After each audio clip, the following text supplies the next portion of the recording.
Hi.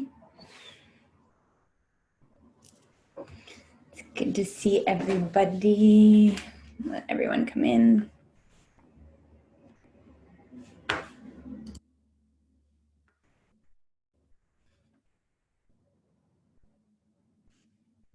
everything set up here.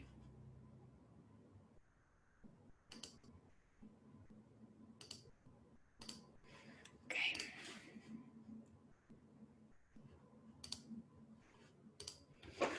All right. So I'm excited that everyone is here this morning. I am looking forward to sharing with you around this topic. I'm going to just let you all see where the chat box is so you know it's here.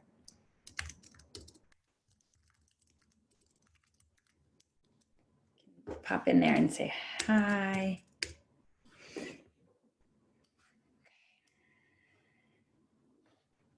I'm just going to say hi. Hi, Martha. Hi, Vincent. Hi, Rashmi. Hi, Kathleen. Hi. Is it Zoe or Zoe? I'm going to go with Zoe. If I'm wrong, correct me in the chat box. Okay.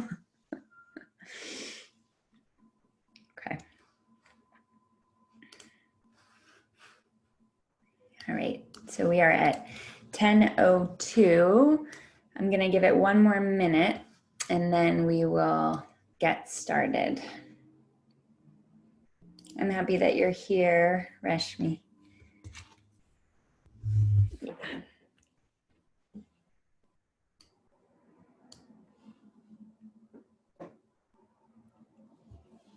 And feel free to introduce yourself in the chat box, say where you are in the world, where you're located. I'm in Washington, D.C.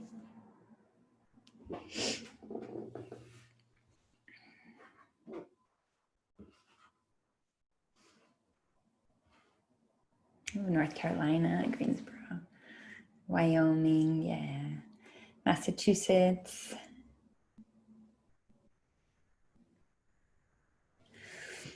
All spread out a little bit. Okay. So we're gonna be together for an hour today. If you have to pop off early, that's all right. It's recording now, so I'm gonna send it out afterwards as well for those who aren't able to make it live today. I want to make sure that you have with you a piece of paper and a pen. If you don't have a piece of paper or a pen with you, go grab something that you can write with. I'll give you a second there. Okay. So let's just center into the space right now. We'll just close our eyes and just feel your body in the space. Just checking in. How are you feeling right now within the body? And just start to take some deep, full breaths, inhaling through the nostrils and exhaling fully.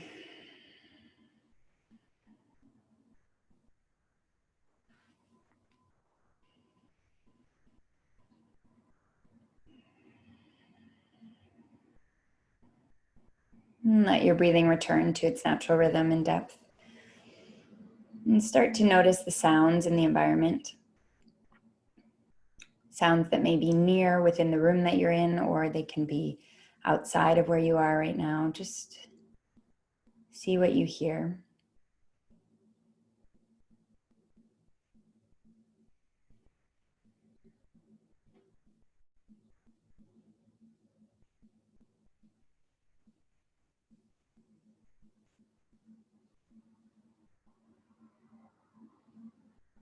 And I want you to just think about what your intention is for our time together today.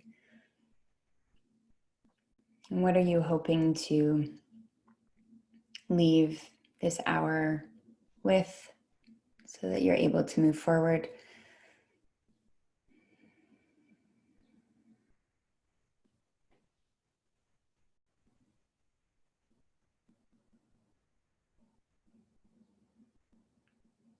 And just take a deep inhale and exhale. And start to come back into the physical body a little bit, rolling the shoulders up, back, and down, circling the wrists, just stretching out into the space around you. Circling your head, maybe. And when you're ready, you can blink your eyes open and come back into the space where we are together. So I'd like you right now to think about the relationship that you feel you need to be setting a boundary in, right?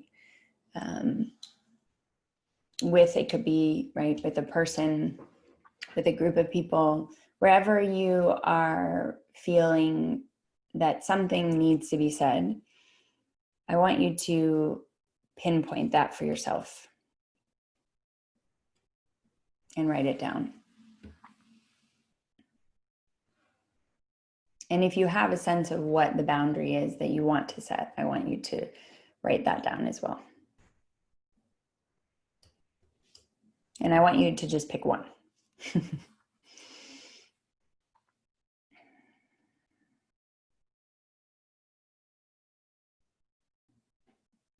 And if you don't know what the boundary is that you want to set, that's fine. Just think about what you would like to have happen.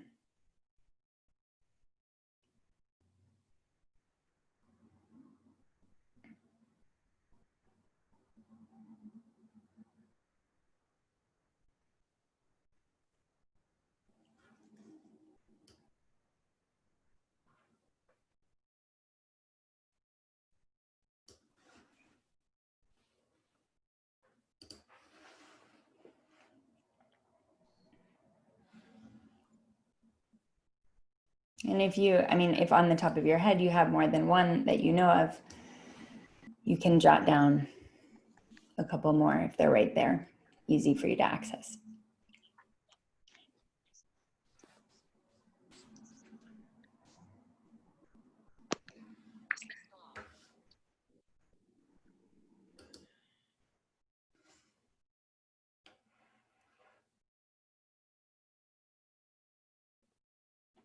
Okay. So I want to just acknowledge the fact that, if being on this call and being drawn to this class, right, you've likely tried to set boundaries before and they haven't stuck, or you've gone back on something that was really important to you that you thought that you cleared with someone, right? That you thought you set a boundary, and it didn't seem to stick, right? That the other person didn't really remember it or follow through with it. Or it's possible that you've set one and then you yourself have actually backtracked before so that it doesn't stick. And it's really easy to get upset at ourselves for this, and then to get angry and frustrated at the other person as well. And the thing with boundaries is that the reason why boundaries are hard to set and they're hard to say or to stick with is because we aren't ever taught how to set them, right? We're not ever really taught how to set them. And also how we define a boundary and what it means to us prevents us from actually setting them. So I'm going to get into that in a little bit, but we know that we need them, right? That they're good for us. But the purpose of them and the reason we set them can be very misleading. So on your piece of paper, I want you to jot down what you believe a boundary is, right? What does a boundary mean to you? And I'm going to give you some time for this, okay? Because it's something to think about. So what does a boundary mean to you? How would you define it?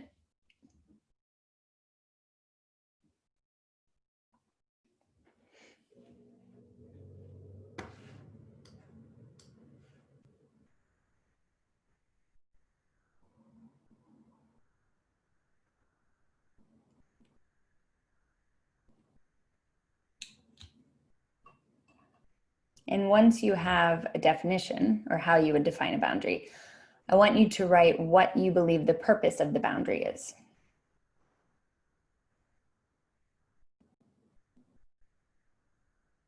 Why is it there? What is the purpose for setting a boundary? And you can put some of these in the chat box so that we all can see them.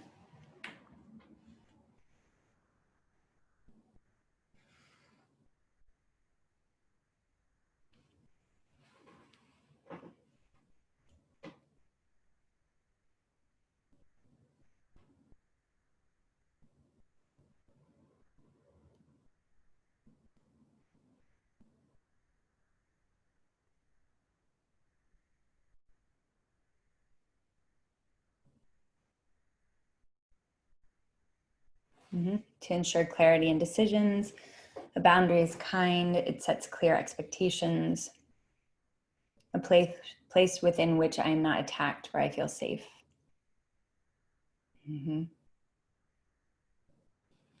Saying no to someone comfortably without guilt. The purpose is protection, mutual respect. This is what a boundary is, no matter what the thoughts and opinions are at the table during a team meeting, so all are heard, where someone respects my physical and emotional space.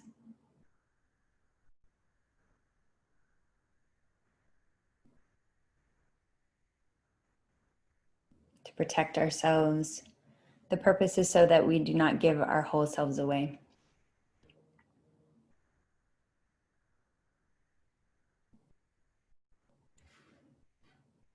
To feel safe, not triggered.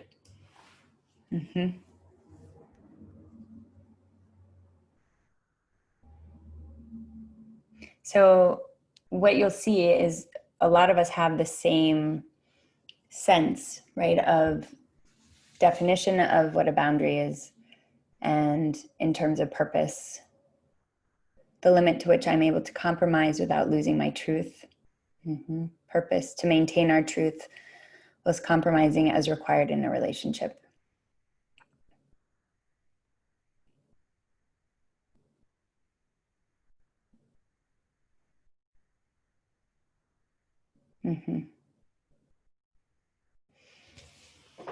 So boundary, right, is something that I'd say the purpose normally, right, when we think about it, is that we want something to stop happening, right? Or we want to protect ourselves in some way, or for someone to stop doing something or something to stop, right? It's firm, right? And the definition of a boundary, really the true definition of a boundary, when you look it up, it's to limit, a line that really marks the limits of an area. And it's a dividing line. So the purpose is really to limit, to diminish, to lessen, right?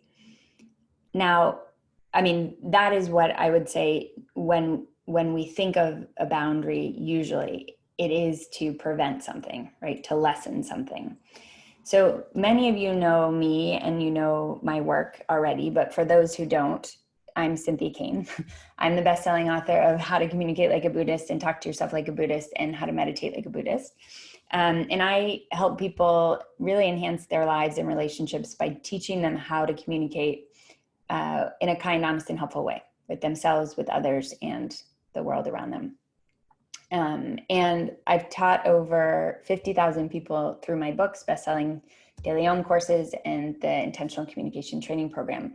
And the practice of communication that I created, which is called the Cain Intentional Communication Method, is really grounded in the notion that the purpose of communication is to help yourself and others suffer less.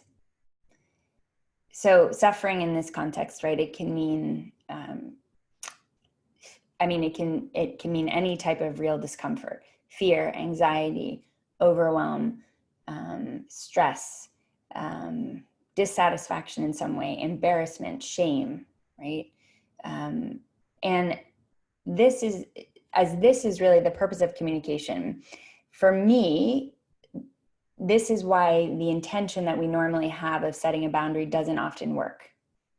Okay, it doesn't often work in the context of what we know a boundary to be, because a boundary in this definition of it, that is, one that we normally think of, is it's to limit, it's to lessen, it's a dividing line. Its function is to separate, right?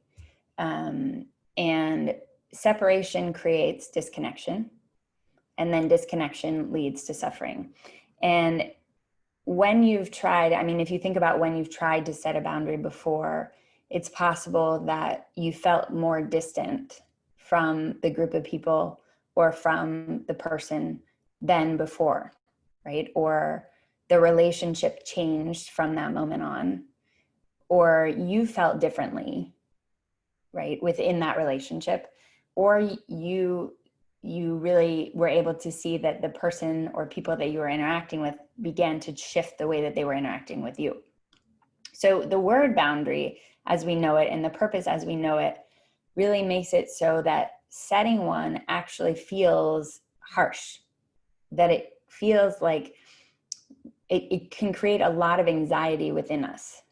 And we feel we're limiting someone else or putting someone else out or potentially asking too much from somebody or demanding too much, all because the lens through which we see what a boundary is, right, and its purpose. So this is then, right, this kind of definition or purpose behind boundary gets translated into our language when we try to set one. And this then creates guilt and shame and anger, and then resentment and blame in the person or the people that we've tried to set the boundary with. So the first thing I want to talk to is just a simple mindset shift to help you start setting boundaries. And here it is, okay? The purpose of setting boundaries is not to draw a line in the sand and say, this is how it has to be for me or for this to improve, right? It's not a dividing line that creates suffering. But the purpose and the intention of setting a boundary is to keep yourself and your relationships with others easy, healthy, and whole, right? It's how you create more connection and intimacy. It's how you create more wealth and health and security. Setting a boundary doesn't create suffering. It is your way out of suffering, okay? Setting a boundary is your way out of suffering, and it's also the other person's way out of suffering as well. Because the more time you sit without expressing a need or expressing a want or setting this boundary, right, the more your interaction with the other person is affected in a negative way, right? So by you setting a boundary, it is you moving yourself out of your own suffering and also helping the other person as well. And if creating a boundary is this way out of discomfort, then you show up to the conversation differently, right? So the purpose of setting a boundary is to help yourself and the other person suffer less. So what are the 3 elements to setting a boundary? What do you actually need to set one? And the first thing that you need to set one is what actually happened. So what happened that is causing you discomfort, frustration, anxiety, anger? What is it that you see that you feel could be, what is it that you see that is affecting you, basically? What is it starting? What is it that is starting to make it more difficult for you to interact with the person or the group of people? So I want you to take a minute now and just identify within the boundary that you wrote down at the beginning of class, if you can identify only what happened, right? If you think about the scenario, what happened? And I'm asking for the facts only, nothing extra. So the story around what happened doesn't matter. It's simply the point, right? What happened? He talked over me during a meeting. She interrupted me while I was sharing something important, right? She leaves her dirty dishes all over her room. She swears at me. What happened? Just the facts, okay? So take a moment right now. Think of the boundary that you wrote down in the beginning. And just right next to it, what actually happened? And I'm telling you right now, it will be short. It's not a paragraph. It would look pretty much like a sentence.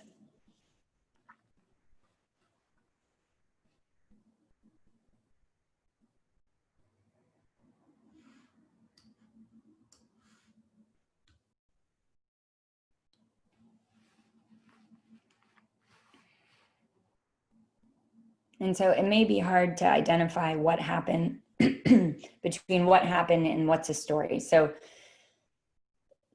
let me give you an example. So an example of what happened plus a story would look like he talks over me during meetings and he's constantly telling me what he thinks I need to improve on. Or she interrupts me while I'm sharing something important and it's like she doesn't respect what I'm saying. Okay, that's what happened plus a story. All the extra, right, is what we really don't want to focus on, though that is actually where our mind goes, right? So focus only on what happened. Think of what you want to set a boundary around and write down only what happened.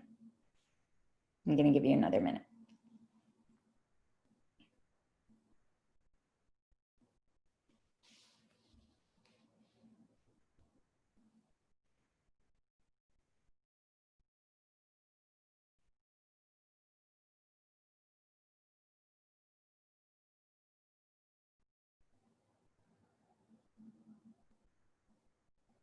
And if any of you want to be on video, you can be on video.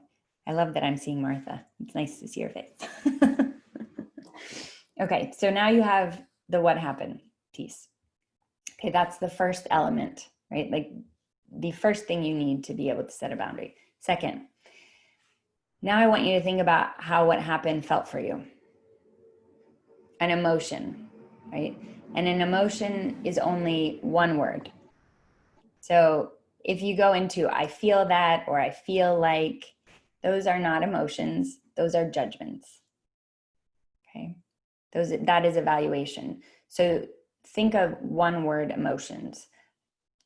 Emotions are things like sad or hurt, misunderstood, happy, excited, nervous, relaxed, rejected, guilty, undervalued, ineffective, stupid, invisible, right? One word emotion.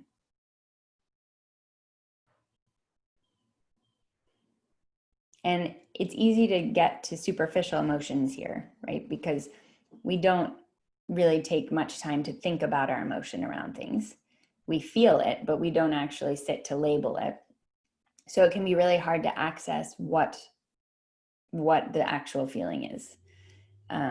And if you have a feeling like, well, I was frustrated or I was upset or I was angry, those are emotions. I call those superficial emotions because they're very general. And so what you would like to do with that is go a little deeper, maybe not in the time that we have together because we don't have that much time on the call. But to really think, you know, if I'm frustrated, what is actually underneath that frustration? Is there emotion that is creating the frustration, right? Is there an emotion that is creating the anger? You know, if a feeling is anxious, what is creating that anxiety? What's the feeling that you're not being heard, that you're not being seen, that you are feeling guilty, right? What creates the what I call this kind of the superficial emotion?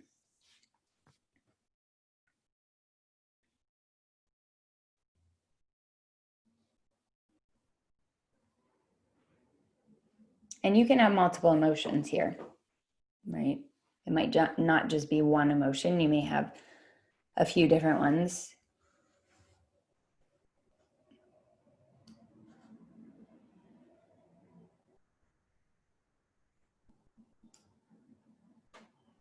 I like those, Moni. Guilty, mean, selfish. Yeah, those are definitely all emotion.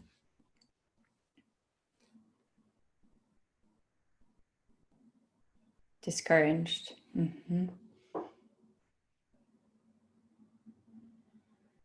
Disappointed.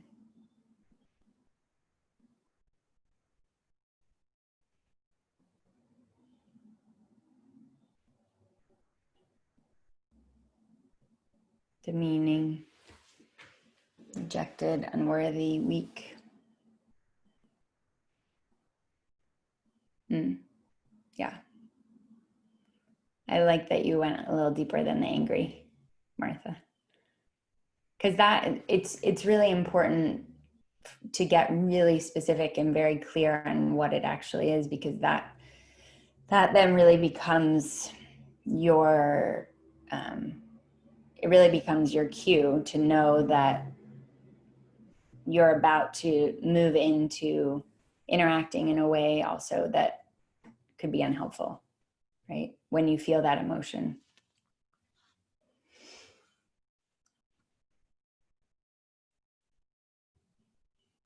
So, Rashmi, can you go a little further than hurt?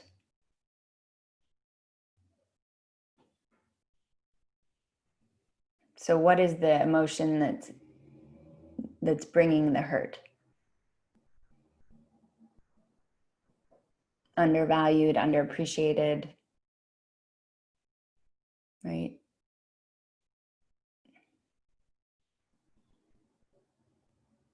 Peaceful.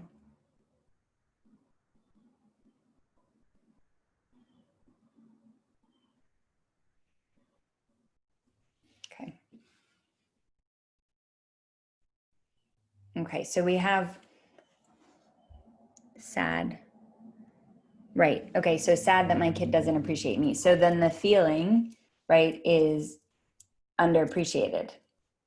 Right? I feel unappreciated.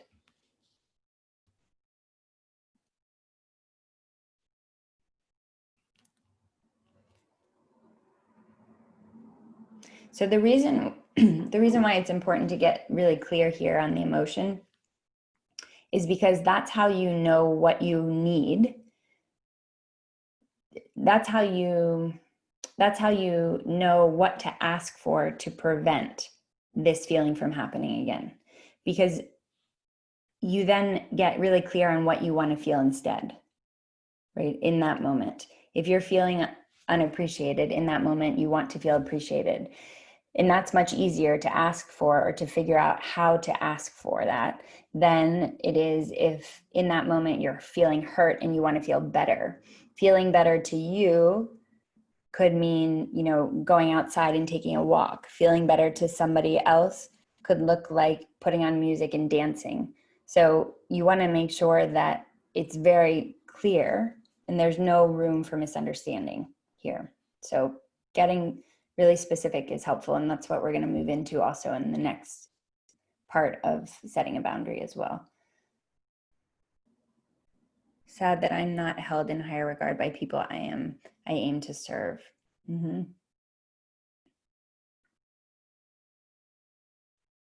So Jane, would that also feel like unappreciated or undervalued, or unappreciated?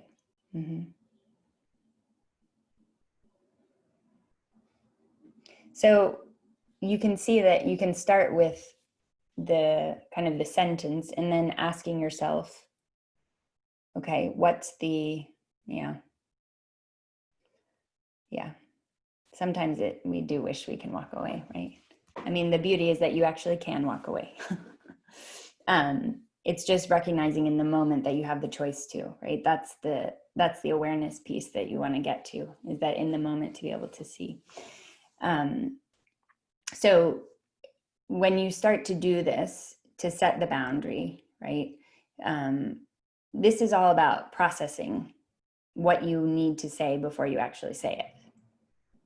Rarely are you going to set a boundary in a heated discussion, right? you are going to process what it is that you need to say, and then you are going to set the boundary. Okay. So first you have what happened, then you have the feeling. Now the last piece that you need to set a boundary is the understanding, getting really, really clear for yourself about what you need to prevent this situation from happening again.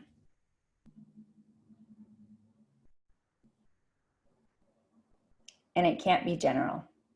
So it has to be so specific that there's no way that the other person could misunderstand it, right? So what do you really need from the person, the group, to prevent the situation from happening again? So I'm gonna go through just an example so you have an idea. One of you sent me I don't think you're on the call, Brooke. I think this is Brooke who sent me this. But I'm going to use the question that was sent to me as an example here. So the question is, I need help communicating with a person who constantly wants to dictate the terms of conversation. The family member only wants to talk when it's convenient for them. If I need to communicate, I am cut short. The same person responds in short texts that are to the point. When I respond in short texts to the point, my text is viewed as harsh. Okay. So I'm going to take that and I'm going to say, okay, what happened? All that's happened here is I'm cut short. Okay, that's all that's happened. There's two things that she could possibly want to talk to here, but this is the first one. I'm cut short. The feeling, I don't know what her feeling is, but I'm gonna guess because her feeling in this is not mentioned. And what you'll notice when you start to talk about, or when you start to really pay attention to what you want to set a boundary around, is that your feeling is not there at all, right? Your attention is really on the other person and what they're not doing and what needs to be happening, right? Or what we want to prevent, right? So the feeling for her, I'm going to guess, is that she may be feeling unheard, invisible, or stupid, okay? What needs to happen? I'd like the person to let me finish talking. Okay, that's really specific, right? It has to be specific. It has to be actionable in the sense that the other person, it requires action, right? And it requires something that they can commit to. So that then you put it all together, and we're going to do that in a minute. But the other way that this could have gone, right, is what happened. You want to dictate the terms of the conversation. The feeling for her, maybe she's feeling used, underappreciated, helpless, right? What needs to happen? When you only want to connect when it's convenient for you, I feel resentful. I know that's not your intention. Would you be willing to set up a time once a week for us to talk that works for both of us? Right? Would you be willing to set up a time once a week for us to talk that works for both of us? That's what she needs to have happen to prevent the situation from happening again. Okay, so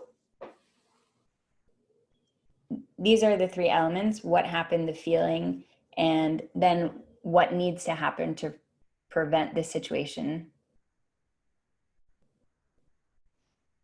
So I want you to write for me in the chat box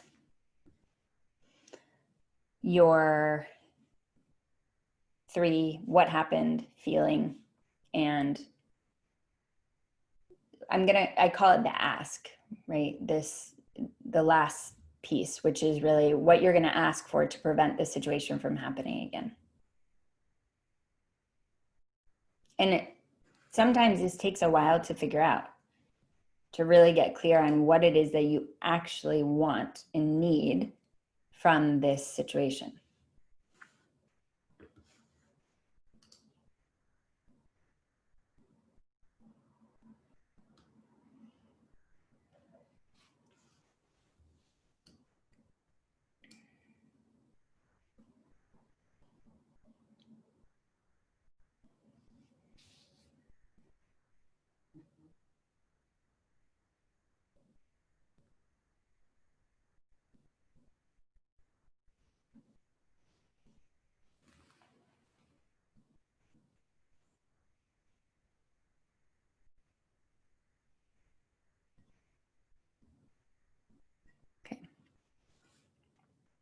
what happens?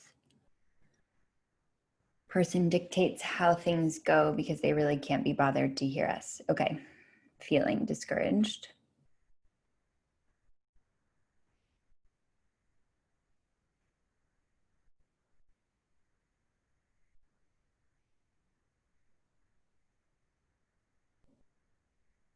I'm going to wait for the number 3 to come up, and then I'm going to talk to the whole thing.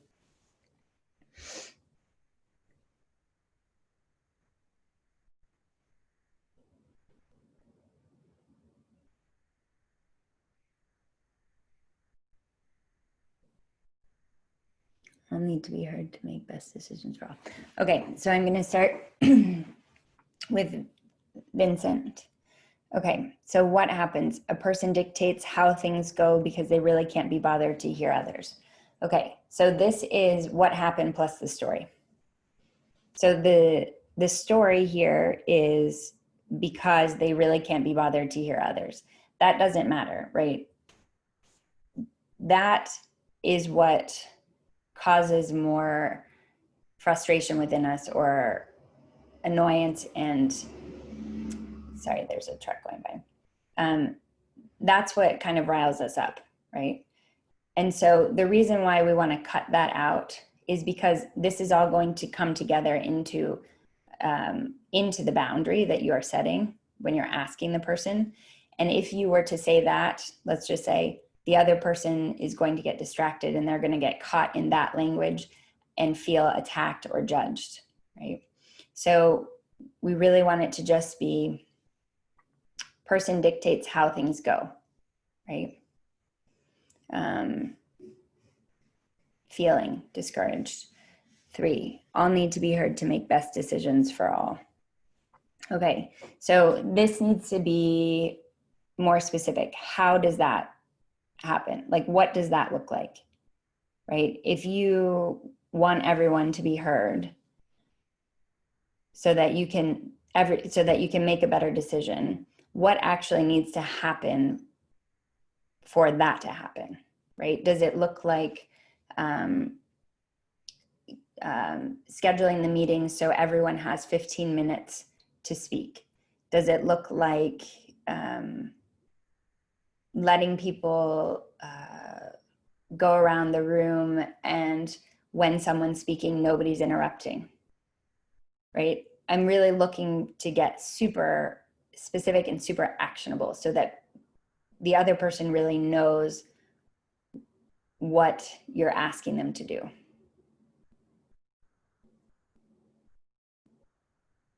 that make sense? So that then you can put it together in a phrase, in a sentence. So it would look like when you dictate how, I'm thinking that it's a meeting maybe, but when you dictate how the meeting will go, I feel discouraged, right? I understand that's not your intention. You know, the next time we all meet, could you open it up so that we each have 15 minutes to share our feedback, right? Something like that. Okay, Gwen.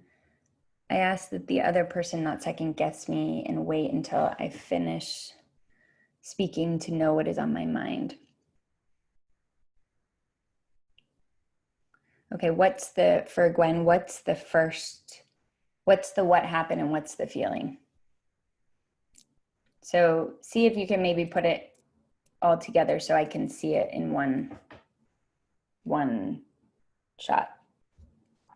Okay, Zoe, I don't think my what happened is specific enough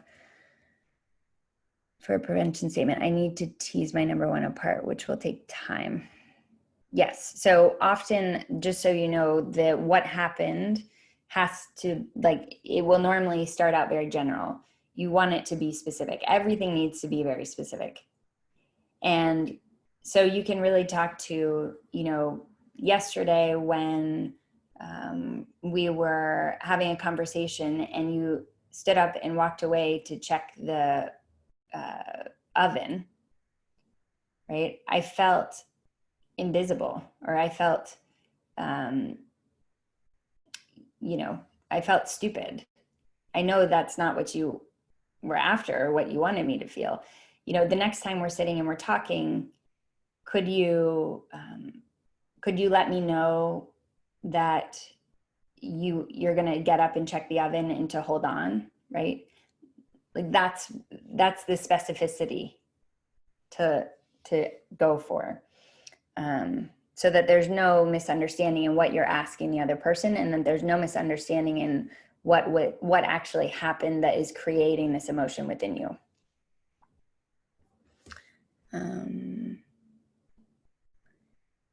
Change in admin, they stopped listening, anger from not being heard, asked that they consider needs of teachers. Okay, so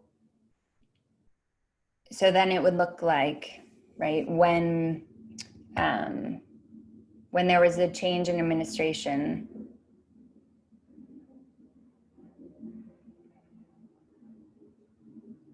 what was the feeling?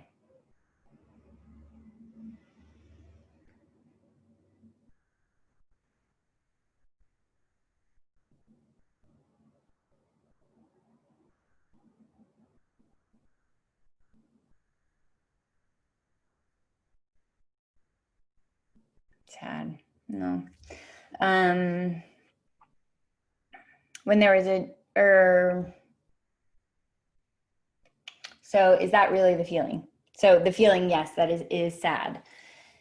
Though I'm going to challenge you here, because from change in administration, they stopped listening. Wait, just moved. Asked that they consider needs of teachers. So was it something that happened quickly? Was it something that kind of blindsided you? Was it something that you didn't,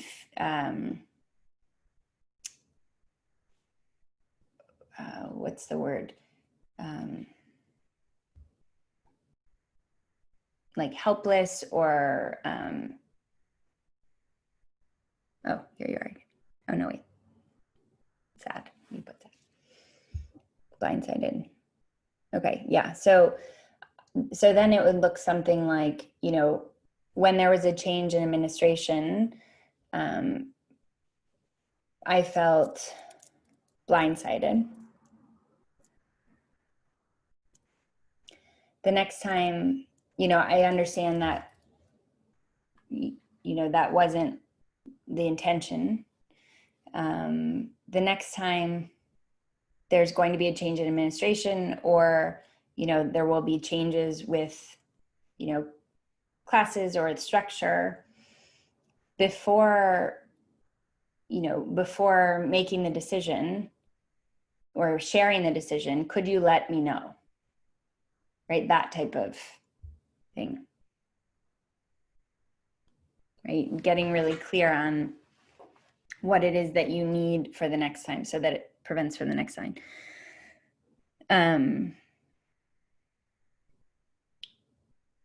What happened? The person interrupts me in mid-sentence and is excessively polite but clearly passive-aggressive. I feel diminished. The action, I asked this person to not second guess me and let me finish my thoughts. So with the what happened, it's just going to be the person interrupts me, right? The other parts of it is just the story that you don't need. I feel diminished. The action, I asked this person to not second guess me and let me finish my thoughts. Okay, so what I would change here is I would change the not second guess me. I wouldn't add that into the boundary set, because that is going, sorry, there's a big truck.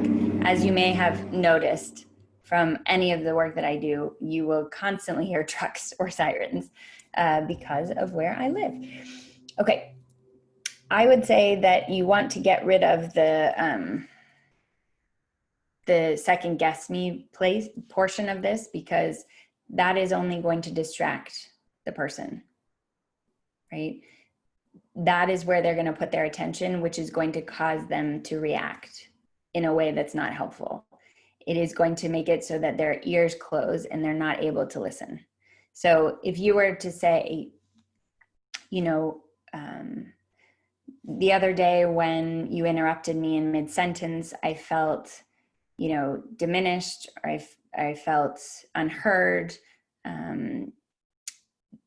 I know that's not what you're after. You know, the next time that I'm talking, could you let me finish my thought before you interrupt?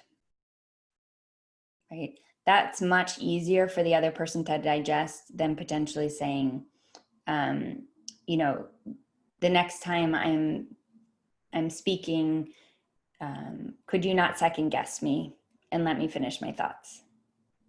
Because then the other person will be more interested in saying, well, I didn't think I was second guessing you, or I don't, you know, and kind of fight with that, if that makes sense. So as you can see me going through this, you're going to put all of it together. So it all comes together, and basically you're saying what happened, the feeling, and then you're asking for them to commit to doing something different next time, right? And it's important in there that you let them know that you understand they're not trying to hurt you. They're not trying to make this feeling happen for you, right?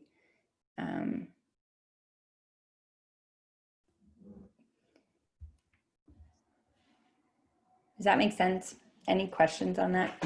So it really is, you're just saying, you know, when I'm, you know, when I'm sharing my thoughts in a meeting and you cut me off, I feel frustrated. You can use frustrated, right? I feel frustrated. I understand that's not your intention. The next time, you know, could you be more aware of, you know, your want to jump in, or could you raise your hand the next time you have something you want to ask, or you want to say, or you want to mention. And it does take time to really get clear on what it is that you have to ask for to prevent the situation from happening again. Okay, so any questions on that? That's how you actually set the boundary. That is your boundary right there, right? So you're going to say this to someone or a group of people, and that is all you are saying. You're not adding anything extra to it. That's all you're saying. You're just saying those 3 pieces, really 4 pieces, right? What happened, the feeling. I understand that's not what you're wanting me to feel. Then you're asking them to commit to doing something different to prevent the situation from happening again, right? And that's it. You don't say anything else. You let the other person commit to it or not commit to it, okay? If they don't commit to it, that's okay, because you're basically gathering information to be able to say, to be able to know that that's not a possibility. And if it's not a possibility, then you get this really beautiful choice to decide whether that's okay for you or not. And if it's okay for you, then that means you can let this go. You don't have to carry the weight of this frustration and annoyance anymore. And you can move forward from it. Or if it is something that does bother you, then that's when another conversation may need to happen, where you have to, with yourself, to make a decision over what the next step is. And then that requires another conversation, probably with the person or the group. Okay. And So whether it goes the way you want it to go or it doesn't, it's still wonderful because you're going to learn from it, and it's going to push you to make other decisions to just get you clearer and in places where you're not coming up against these same types of interactions that you need to set the boundary on. Okay. Do you say that you know that they weren't trying to make you feel a particular way if you believe that they were trying to make you feel that way? Okay. No, you don't. If you know, if you 100% know, accurately know that they're trying to be hurtful, that's another conversation, right? So you don't have to put that in, right? Because it's not about lying. I don't want that. That's one of the guiding principles, to be honest. So you would just say what you're saying without the, I know that your intention wasn't to be hurtful, right? Okay. All right, so we are already at 10:50. So I just want to go through quickly kind of what prevents us from setting boundaries and sticking to them. What prevents us from doing it is that we backtrack and we think that what we have to say or that our need is not a big deal, right?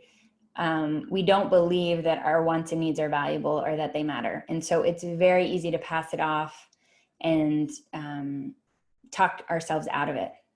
So let me just tell you this, okay? If it's something that has come up for you and it is affecting, your relationship with the person or the group of people, if it's something you're talking about with others and going over and over again in your head, if you're on this call and you are thinking about it, right? If you are getting passive aggressive with it, if you're feeling resentment, if there's blame, if there's that suffering, then it is something that you want to talk to. It is, okay? And I will tell you, it is a big deal.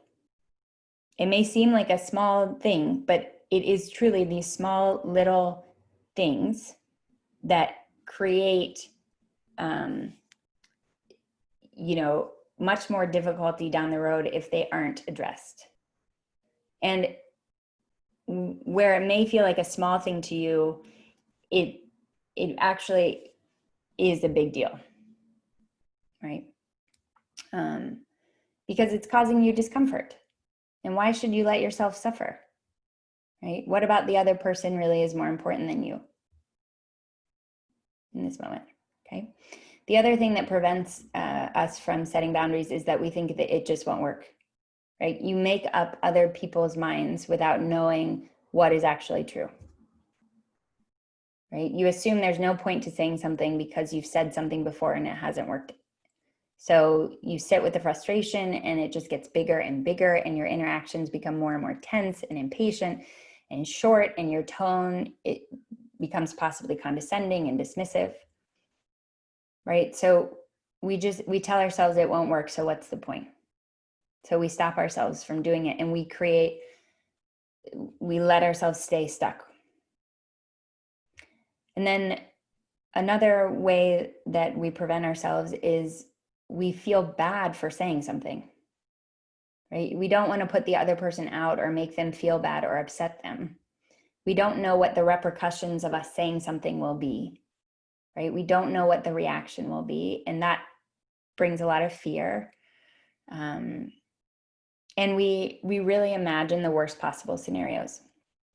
And so your work here is to start seeing if you can sit in the possibility of what saying something will bring, right? Because if we go back to what the purpose is of a boundary, and it's to help it's to move you out of suffering, then you really want to put your attention on what that is going to look like, right? And then the last way that we really, the reason why we don't set boundaries is the fear of saying something wrong, right? That we're going to say the wrong thing. So we just don't say it at all. And then it just festers.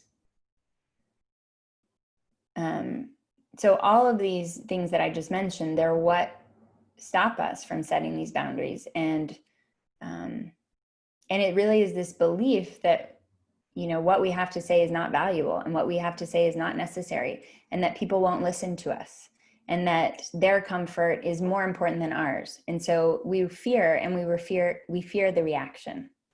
So to be successful with setting boundaries, there's three tips, I guess, that I'm going to share.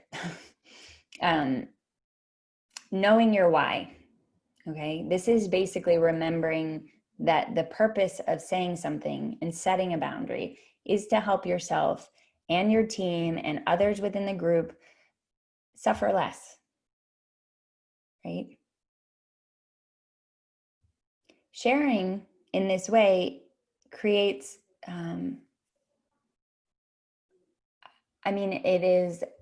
it's what creates change.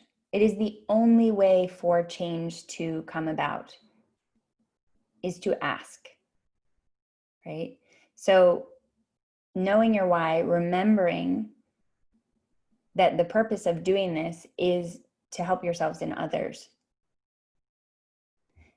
The second is trust, and it's trusting in the possibility of something better. What I was mentioning just before, right? The attention is often on what isn't working or what hasn't worked before. And that's where the resistance comes.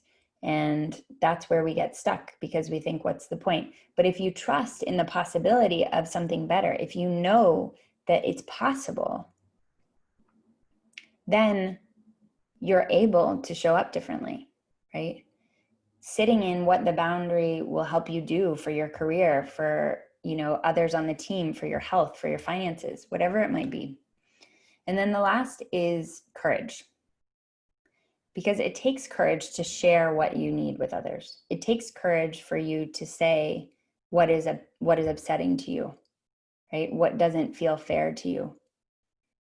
And it's really the courage to believe that what you have to say is valuable and that it's necessary.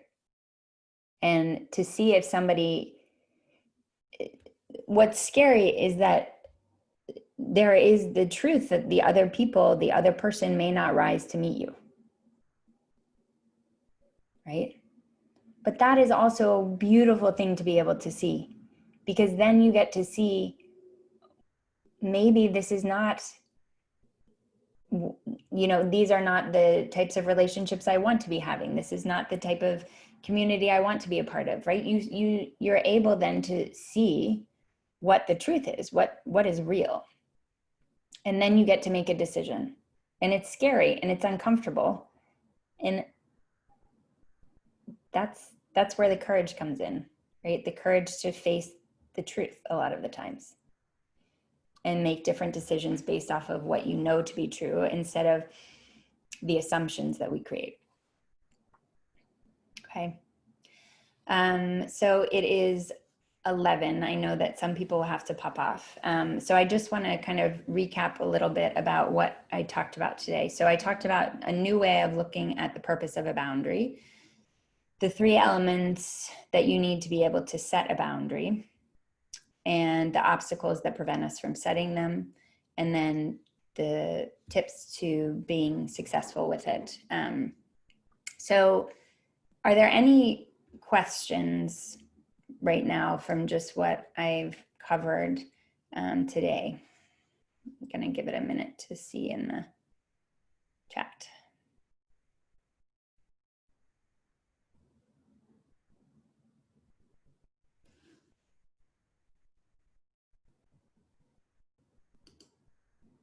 Okay. So, so the guidelines, right? They're simple, but it's not easy to actually implement sometimes. And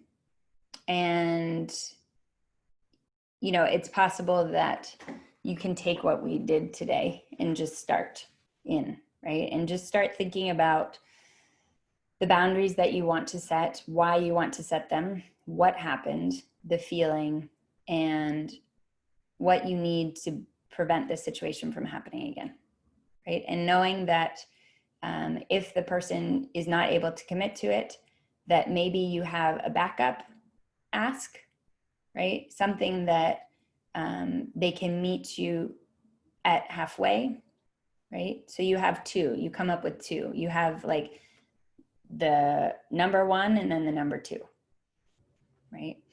And then if they still can't, that's okay, because then you get to make your decision. You get to decide if that's okay with you or if it's not okay with you. If it's not okay with you, then you have another conversation with yourself, and then you're likely going to have another conversation with them, right? If it is okay with you, then you're able to just truly let it go, meaning you're not thinking about it anymore, you're not talking about it anymore, you're not sharing it with others anymore. It's just, okay, I know that this is not possible, and I'm going to be fine with that. Okay. And so I would say, though, that if you really are looking to work on this, it is something that takes practice, right? It's not something that you're just going to start doing and then it'll fall into place. You're just going to experiment with it. Okay. You can't do it wrong. You just have to start. That's the most important thing. You just have to start and see what happens, right? And you learn from each interaction you have that maybe doesn't go the best. And then you begin again. And when I start working with students, one of my students, she was extremely overwhelmed at work, and she was being asked to take on just more and more projects, and it was really starting to affect her health. And she was up at night with a lot of anxiety and stress, and during the day, just to get everything done, it just exhausted her, and it was putting her out, really, to the point where she was having a day or two where she had to take off work, and her body was so depleted that she just would stay in bed for 2 days, right? Just extreme exhaustion. And all of that then was affecting her relationships, right? She was much shorter. Her interactions were just more hurtful. And it's so easy for us to get caught up in just the way things are, right? And forgetting, or maybe just not really ever knowing that we have a choice, right? In the sense that we can ask ourselves, okay, how can I make this easier? Right? How can I make the situation better? And setting boundaries, that's what it will help do, right? And for my student, for Gina, it was really hard for her up to that point, right? And because she didn't believe, like what we talked about, she really didn't believe in her wants and her needs.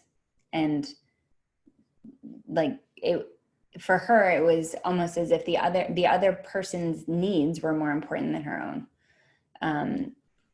And the stress and the overwhelm, she would just, it was too much. So when we started working together, she really was able to reach this place where she felt confident, right? To let go of what wasn't her responsibility anymore, and to start seeing herself as somebody that she wanted to take care of, and to start setting boundaries around, right? And start having the difficult conversations. And once she started to have them, it just got easier and easier for her. And soon, things would pop up that would move her more towards that feeling state of overwhelm and stress. And she would be able to see it, and she'd really be able in that moment to address it, right? Because she was able to do it without the fear anymore, and without that insecurity. And so what Gina had, right? She had guidance, and she had a method, and she had a practice, and accountability. And that was really what she needed, right? So she needed somebody to help her see clearly and give her the tools and the mechanics and to push her through. And that was, the work that she did it in the intentional communication training program. It really helped her to start talking about things that were important to her in a way that others could hear her. And it brought her more calm and ease. And her day-to-day, she just was able to create more time and space for herself. And the nagging, there was no more nagging. She was no more, it wasn't dancing around anything anymore. It was really being very clear and specific. And so if you feel, right, that you've gotten what you need from this class, then yes, go ahead and start applying it. But if you know that, now is really the time for you to start working on setting boundaries and learning a practice to help you feel more heard and seen in your relationships, then I invite you to apply to the Intentional Communication Training Program. And you can do that by going to intentionalcommunicationtrainingapply.com, or I'll put it in here as well, the chat. And I'll post it here.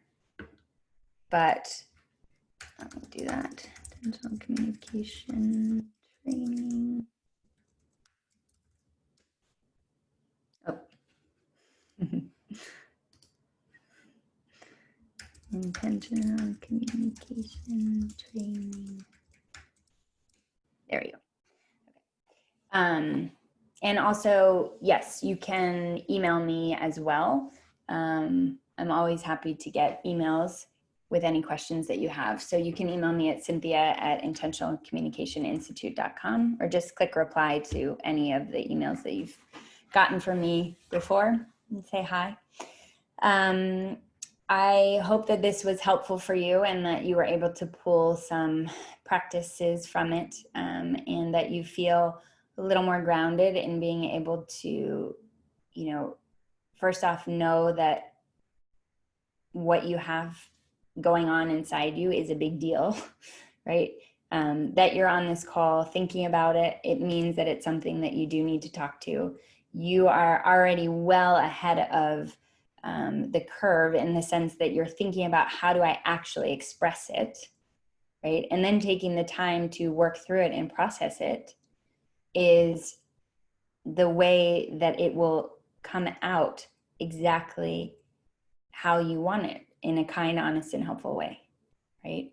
And it will just happen, and you don't have to add to it. You don't have to backtrack, right? Your practice after you say it is to stop. You just stop. You don't say anything. You just stop and let the other person speak, say what they need to say. You allow them to have whatever reaction they have.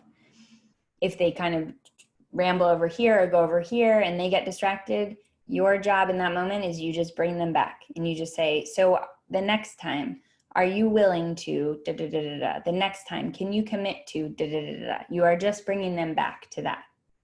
Okay. Okay. All right.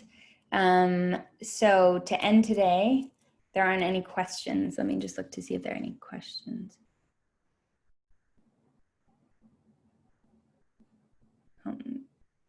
If I want to change something, but I can't see how it would help except to help me keep to my values, is it still okay to ask?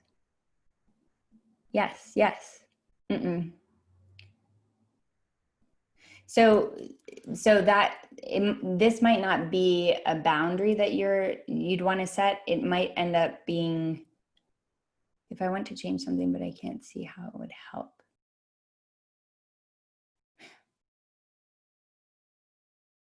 So I'm going to challenge you here, Zoe, to see if there is something that, to go through this process with it, to ask what happens, right? And then what's your feeling? And then what needs to change for this feeling to be prevented, right? Because it doesn't have, the what happened can be very subtle. So you just have to tease it out, I think, a little more. And you can email me with what you're thinking and I can help you. Okay. Okay. Yeah. Okay. So let's close our eyes and just settle into the space so we can close today.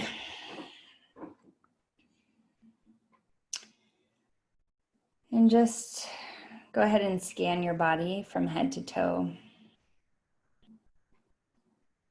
See if there are any areas of stress or tension, discomfort. Just breathe into that area.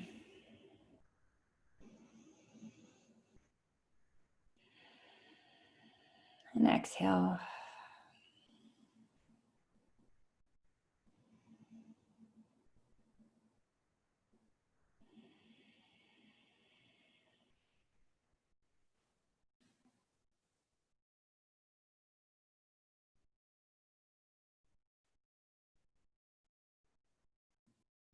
And go ahead and put your attention on your abdomen, just the rising and the falling.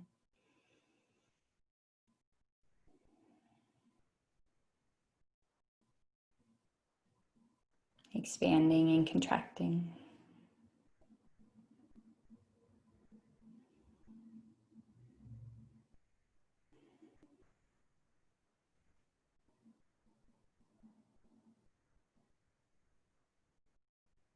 And move your attention now to the rising and falling of your chest.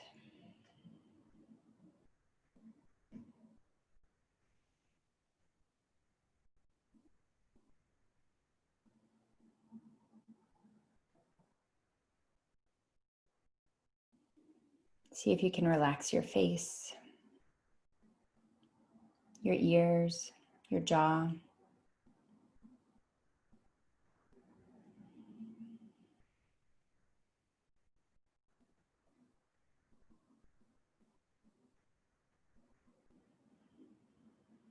Just take a deep breath in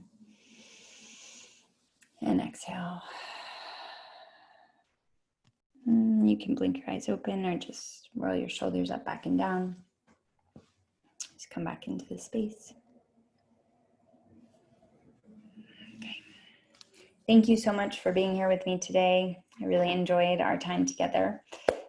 Please be in touch if you have any questions, and I am excited to connect with those who are interested in taking this further and joining me in the training program potentially. So lots of love to all of you, and we will connect soon. Thank you. Mwah.